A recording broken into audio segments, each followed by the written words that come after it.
Lo, by Charles Hoyfort, Part 1, Chapter 14H. Something was slaughtering sheep and things in the sky of Wales, and it may be that there were things, or beings, that acted like fire, consuming the bodies of women.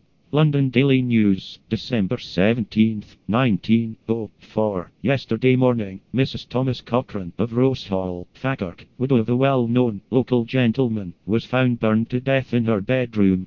No fire in the grate, burned almost beyond recognition, no outcry, little if anything else burned. Body found, sitting in a chair, surrounded by pillows and cushions. London Daily Mail, December 24th. Inquest on the body of a woman who had died of the effects of mysterious burns. She could give no account of her injuries.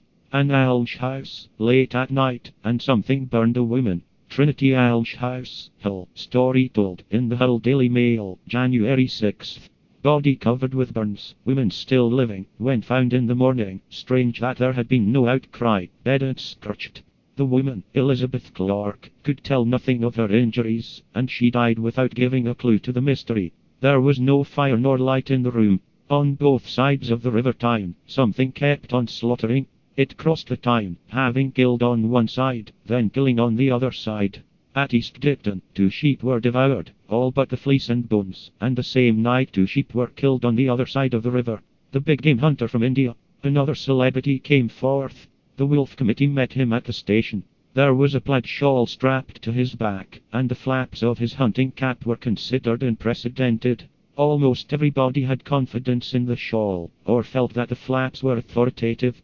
The devices by which he covered his ears made beholders feel that they were in the presence of science. Hexham Herald, the right man at last. So finally the wolf hunt was taken up scientifically. The ordinary hunts were going on, but the wise men from India would have nothing to do with them. In his cap, with flaps such as had never before been seen in Northumberland, and with his plaid shawl strapped to his back, he was going from farm to farm, sifting and dating and classifying observations, drawing maps, card indexing his data. For some situations, this is the best of methods, but something that the Methodist wise men cannot learn is that a still better method is that of not being so tied to any particular method.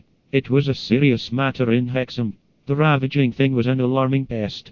There were some common hunters who were unmannerly over all this delay, but the Hexham Herald came out strong for science, the right man in the right place, at last.